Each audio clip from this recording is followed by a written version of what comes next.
Clemens, Program Manager for Azure Maps at Microsoft. It's a privilege to have you on Geospatial FM. Thank you for having me. The regular public will be aware of Microsoft's consumer offering called Bing Maps. Could you step us through what that is and the enterprise version of that?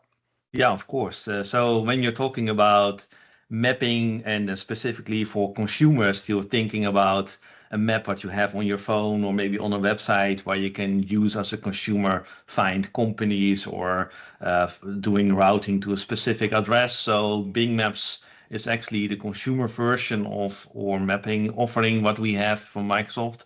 And of course, Bing is focusing on consumer type of products and scenarios. So everything that has to do with Bing is actually focusing on the consumer side of things. So also the mapping part. So when we actually introduced Bing Maps in many years ago, there were also a lot of enterprise customers interested in the mapping capability what we had to offer. But of course, it was focusing on the consumer side of things. So what we actually developed back in the time was Bing Maps for Enterprise. So that was actually before we had Azure and all the other cloud things. That was actually the first thing what we did with cloud from a maps perspective was the Bing Maps for Enterprise suite of services.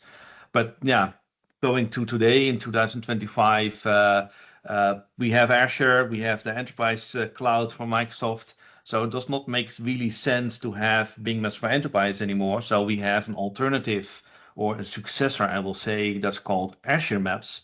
That's part of the Microsoft Cloud, Azure, where we have a mapping product that is focusing on the enterprise customer, maybe the ISVs from this world to use mapping capabilities within their own application, their own internal systems, or even showing that to external customers if that is needed, of course. But so Bing Maps, consumer side of things, Bing Maps for Enterprise is actually deprecated, and the successor is Azure Maps, what is part of the Azure Microsoft Cloud. Okay, so it's really nice to have someone in front of us that can offer some detail on the actual product. As I was mentioning in the lead up to this with you, we've had a former guest, Jordan Regine, who was in the operations team behind about 180 people who did a reality capture exercise really to create these 3D scenes for at the beginning, the first set of was 50 cities across the US. That then expanded globally, and ultimately the product that they were working on was sold to Uber. So it's, yeah, that was more on the remote sensing, driving all of these cities, a fleet of planes. So yeah, it's nice to continue this story in this episode with you. Yeah, looking at the product side and the more the analytics. Speaking of which, you've introduced us then to the modern enterprise offering, Azure Maps. What are some examples of what this can do? Yeah, I actually want to share my screen later on during this talk about to show a little bit what Azure Maps is. But first, maybe I need to explain that Azure Maps is focusing on, let's say, the developer type of scenarios firstly. But Azure Maps is also integrated in first-party integrations with other Microsoft products. So when I talk initially about Azure Maps, I basically saying Azure Maps for the developer. So you're building your own geospatial applications, websites, dashboards, whatever you need with all your own data on top of a map in all kinds of forms. But there are also, let's say, low-code, no-code solutions, what we still call Azure Maps, but then it is part of another product. So let's say Power BI is a good example where you create a dashboard. There is an Azure Maps control. Of course, it does not have all the capabilities as a developer version, but that's, I think that is, you understand why that is. But it's also integrated with other products within Microsoft. Even Microsoft Teams, what we're now using, is underneath using Azure Maps. And also Microsoft Dynamics is an example where Azure Maps is a first-party integration. But let me share my screen. When we're talking about Azure Maps, first of all, it looks like what you're now seeing on the screen if you are using the Azure Maps control. But actually, in this podcast, we are not talking about the visualization part of the map part, but more about the APIs that are behind Azure Maps. So when we're talking about Azure Maps, actually, it is focusing on the enterprise, I will say developer type of audience, firstly. And then the data, what we are using within Azure Maps, that is coming actually from our data providers. So Azure Maps, Microsoft is not collecting itself map data. We are buying that from third parties around the world. And then we have our AI to mix all those things together to get the best experience for, specific for local scenarios. So we are using data from TomTom, but also from Bing Maps itself, from OpenStreetMap, and many, many other data providers that are not on this slide, but are specifically for a local region. For example, in the UK, we have a specific data provider. But if you go to Japan or some other Asia countries, we have other data providers. And that mix actually creates something that is really usable for customers, specifically in the enterprise side of things. And one of the things specifically in Europe and also in other areas, but in Europe is really strong, is uh, where data is processed actually. And also when you're talking about GDPR, for example, can guarantee that all the data, what we process within Azure Maps will stay in the European Union and is also done in the European Union. So even in that sense, we are compliant with those scenarios. That is really important for a lot of enterprise customers. So what do you get when you're talking with Azure Maps? So actually we have a lot of APIs. We have, of course, APIs that have to do with a map, with rendering a map, but also searching on a map or in, let's say, a location, or doing geocoding or searching for a point of interest. We do routing. Routing, we do not only do that for cars, but actually also for truck routing. So for logistics companies that are using Azure Maps, truck routing is a really important API for that scenario. Including the routing engine is also using semi-real-time traffic information. So it's updated every minute, actually, the data what we have for traffic information, and we include that also in our routing engine so that you can say, I want to go from point A to point B, but also not the quickest route, but also if there are roadworks happening or there is an accident or there is a traffic happening, then all those information is included in a routing engine.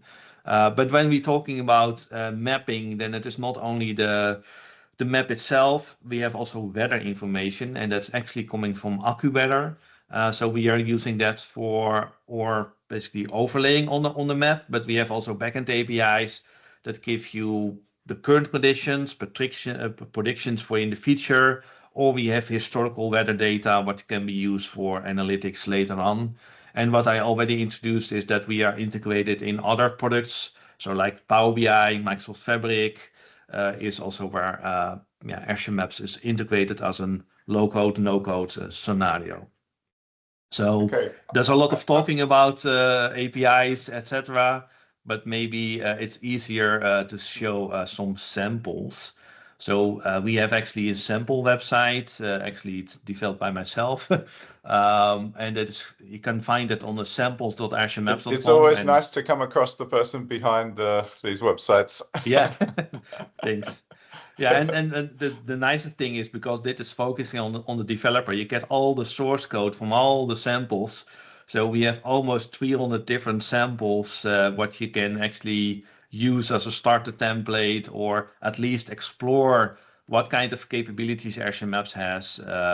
And then, if you start one of the samples, let's say just run this one, for example, then you start somewhere in London, you see the map what you can use, you can change it to satellite view, then you see that we can zoom in really close to an object. That's the Tower of London. Yeah, exactly. And I used to walk past that. But you know when that, but I worked other at people Jacobs. maybe do not know that. So we have also a hybrid version where you can overlay not only the satellite, but also the name of the road, for example. Perfect. So here, Tower Bridge, of course. So yeah, it's really cool. And then you can do all kind of stuff, including the traffic layer on top of that, see if there is traffic or whatever happening there. Of course, the map is now really cluttered with a lot of detail. We have also, I call them really boring styles. They are really square, gray versions, but that is really useful when you have a lot of your own data on top of a map. Then the map is less important. So then you get also this type of map styles, what you can use there. So So could I yeah, just say here? So it's fascinating. There's so many things you're throwing at us here, Clemens. I it also reminds me of another episode that I did with Stephanie May. Um, she was involved in the first global base map for Facebook. She also had a role before that on the Apple Maps team. Um, she then worked in the Stamen team, which is a cartographic design house. So it's really interesting to see, the map styles that you have produced. Do you have a team that produces these base maps for you, or are you responsible for those base maps as well? now actually, it's not done by the Azure Maps team itself. So we are still working together with basically the Bing Maps team Yeah, that is doing the consumer thing because we still share a lot of underlying technology and data. So if, for example, the satellite image is exactly the same what you see on the consumer side as what you get on the enterprise version. And the styling what we did is actually also coming from the Bing Maps team. But that also all the maps what we have across all the products within Microsoft have now the same style. In the past, it was not always the case, but that also, yeah, is better for brand recognition if you have the same style, for yeah. example. So that is not done by the Azure Maps team directly, but we work closely with the Bing Maps team that is doing that for us. It's nice to have them at your disposal. Oh yeah, definitely. Uh, so we are a mighty team, but we are not alone. We do that together with Bing Maps, even when we are focusing on enterprise scenarios. And of course, not only the enterprise scenarios, but also for ISVs and startups that need map capabilities. It's not always that you need the map actually to be visible. That is what you're now seeing on the screen. But one of the APIs, actually, what we are, I will say, in the top three of Azure Maps is our geocoder API. It's for people that are not know what a geocoder is. That's basically you have an address and you want to transform that to a longitude and latitude, coordinates on top of a map. Because when you have coordinates, then you can do analytics. An address itself will not tell you, yeah, maybe it tells in what city you are, but it will not give you the exact details. And with coordinates, you can do calculations, and then you can say everything in this area, and then you can basically select that. But one of the scenarios is actually for banking, for geocoding, and they think banking, what the heck is that to do with mapping? But when you do a financial transaction, then you're using actually SEPA transactions between banks. It's not what you as consumer are doing, but banks are doing a separate transaction. One of the fields is actually an address field. So in the past, that address field was just a long string with unformatted address information, but there is a new ISO norm that actually mandates, I think it started actually early this year, that those SEPA transactions need to have a structured address field. So they are using our Azure Maps geocoder to transform an unformed address string to a well-formed address version, and we get additional information about that address. For example, which neighborhood it is part of, and of course the longitude and latitude information. Mm. And I guess because you were showing that PM tiles building footprints or Yeah, extruding building yeah, footprints example, I yeah. suppose something you could then do is show the position relative to that 3D visualization, and there's all sorts of things you can do from there.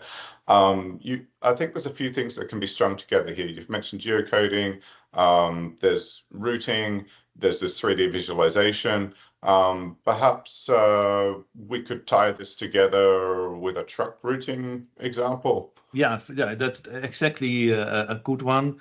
So let's say you are a company and you are in the logistics part, you delivering packaging to customers or maybe to other businesses. You have multiple customers, you have multiple packages, you have multiple drivers, maybe the place where you're going to deliver to are have different opening times. So it's a really complex scenario. So what you may most of the time see is those companies in the logistics sector do planning what they're going to do for delivering the next day. But yeah, then there is maybe a last minute high priority delivery that is need to be added to it, or one of the trucks breaks down, or maybe one of I the thought driver is delivery was ill. easy. I thought it was a simple job. Yeah. So that is something you want to basically automate. So what Azure Maps can bring in this scenario is we have truck routing. So it's not when you have a car, the normal routing is not always applicable for truck routing because you have a bridge or maybe a tight corner, or maybe And you're it's the height. driving, yeah, it's too high, or there are some restrictions that you cannot drive with a truck, semi truck in some areas, or you have dangerous goods within your bag, and that is also not allowed in some areas. So we have specific routing for truck routing that can be helpful for basically those logistics companies. But actually, that's all done by, let's say, manual. There are some tools. You still have a human need of that. Um, but there are, I think, easier things to solve this scenario. And then we are talking about AI. And so that basically, I think the trigger why you invited me for this podcast, it has to do actually with MCP. This the Model Context Protocol, and then you maybe asking, how do I make that connection with that logistics company with AI? But let's first start with some vision, and then the vision can be reality in the end. So let's say you have a virtual worker, co-worker, that is have his sole purpose is waking up end of the day to solve your routing solution, and that can act on his own and is doing actually collecting all the data what it needs. So it needs to it knows which packages need to be delivered, which location, what the opening hours are, which it can look into agendas of the drivers when they are available or not. It knows the state of the trucks, if they're in maintenance or not. Now, maybe all kind of data what they have connection to, and they can do the planning. But then, of course, when you're talking about AI, and AI is not one thing. It's let's say a term that encapsulates a lot of technologies and other AI related scenarios. So what you now see today is actually something called uh, agents, AI agents, so that you can see that as the co-worker that is doing the job. But what is an AI agent? That is still an abstract thing. So we have an AI agent, and an AI agent itself is just kind of an orchestra and kind of workflow, but then it's acting on its own. It can reason, it can think, but it needs some brains. So you need to connect actually a large language model or a small language model, depending on the scenario. In this picture, I'm using the OpenAI large language model, but there are plenty of others what you can use for that. So that's basically the brains what you need for an AI agent. So that is the one that understands human language and that can reason, but it can only understand text and reason about the text that remembers things. So you need also a kind of memory, short-term memory and long-term memory. So it needs to know the current scenario, what you're trying to solve, but maybe it also needs to remember what happens with a specific customer a week ago or maybe a month ago, so that it can optimize the routing specific for a scenario for the specific customer. Maybe that customer has a requirement that you only can go to a certain time frame, even when the opening hours are different than the delivery window. So that can, yeah, that's the part what the memory needs. But then the agent itself can still not act or do stuff because it can now understand, it can reason, it can remember, but then it needs to do stuff. So you need tools to execute actually the actions. So one of the actions that can be I have a location and an address, and I need to have the coordinates to do the calculations. So normally you're going to use an API for that, but a agent cannot talk to an API. It needs to only understand human text. So what the MCP protocol is actually doing is actually providing in human readable text what type of tools and actions it supports. So if I have, for example, the Azure Maps MCP server or client that can process longitude of an address to a longitude latitude, then is that a tool action, and that is provided by human text to the agent, and it will automatically decide which tools it needs on which order and which tools it may be not using. And that AI agent can solve that whole routing solution for you as what you normally do as a human, but way quicker. It uses all the tools what you maybe already have in your organization, and it can access the data what because the AI agents can run in the cloud, but you can also run it locally. Uh, so it can be running anywhere. Actually, it does not really matter. Mm. But then you This, can solve the scenario. Yeah, this is fascinating. It's just so amazing to see how you guys are thinking. And the next, I like that you're using the term agent as well. One that I've been using is Manus AI. I even paid for a subscription for a while to that, and did a bit of geospatial analysis. So yeah, it's really interesting to see how this concept of an AI agent is being put to work by Microsoft. There's another few connections that I can make here. So when I shifted the podcast from being called the Geospatial Index with a more of a finance focus to Geospatial FM, I made sure that the first episode, because FM relates, yes, to broadcasting, but also foundation models. So because of the foundation model and AI theme, I wanted the first episode to be with a psychologist who talked about what really cognition is, and how psychologists might assess a person for limitations in cognition and what the interventions might be. And that then led to him characterizing, really what cognition is. And there were some of the things you mentioned there related to what he said. So you mentioned short-term memory, long-term memory, and he said that because there's a lack of that in a lot of implementations of AI, that means that it's difficult for a professional psychologist and neuroscientist to really take seriously the claim that cognition is going on. So Yeah, it's nice to exactly. see that yeah, without me telling you to, without maybe, it's nice to see that within the industry, you guys, when you're presenting a new agentic AI to us, you are talking about these regular aspects of cognition. Another thing that sprang to mind is earlier on, you were mentioning a part of the Azure Maps platform is weather. And something that Nelson Roque, a brain researcher, he said that a big part of detecting when cognition is going on is the processing of a multimodal real-time feed of Mhm. information.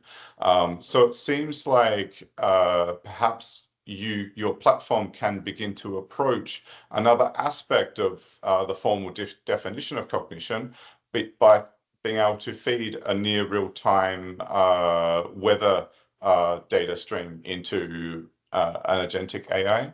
Yeah, exactly. And that in the scenario where we're talking about for the logistic scenario, if your MCP server, that's the model content protocol server, uh, provides you also the weather context, then it can say for the planning, oh, I know there will be a blizzard storm next day. Maybe we need less drivers, more drivers, whatever the agent is going to reason actually to solve their purpose actually. So giving the tools and the information to an AI agent, the AI can actually kind of think, I will say. Yeah. It's not really thinking. If I personally look how LLMs are basically pattern recognition systems, but maybe our brains doing the same thing. So, but combining all those things with understanding text, going through reason, having short and long-term memory, having the tools to execute stuff, you basically get a real virtual coworker that can help and do stuff It's for you. fascinating. Yeah. There's so much to say here. Um, at a high level, I almost feel like we're doing philosophy in real time Yeah. because these developments force us to ask the question, have we finally created machine cognition or another source of cognition yet? And maybe, the illusion will persist for a bit and then something will happen and the illusion is broken. But I just love that, it's almost like a constant global discovery at the moment in humanity. Are we creating some separate source of cognition? Another thing that was fascinating in what you said is that you needed this model context protocol approach to fashion the outputs from an API into text so that the LLM could understand it. And it seems Yeah. like that's because the LLM is the thing that drives the machine cognition Yeah, here. that's the brain. And Yeah. yeah, that just sounded so funny because you said that it needs to be as text. And it's almost as though we've gone full circle and computer scientists have produced a system that can only perceive the world in the way that humans do. Yeah, And yeah. because you Yeah. think that it could just, because it's, based on computer science, it could just automatically ingest whatever from any API. Yeah, but because if I share my screen again, then I can talk a little bit about how that is working in the background. So I have Visual Studio Code here with a really simple MCP server that's calling Azure Maps APIs. And I actually using a library because when you're talking about MCP, that's a protocol, and then you need to go to the protocol specifications from OpenAI, how that all works, but I don't want to understand all the nifty details. But just use a library in our code actually, and then it actually executes all the MCP protocol things. So I have a tool, actually I have multiple tools, but let's go to the search tool, what I have created here. And the first search tool is our geocoder.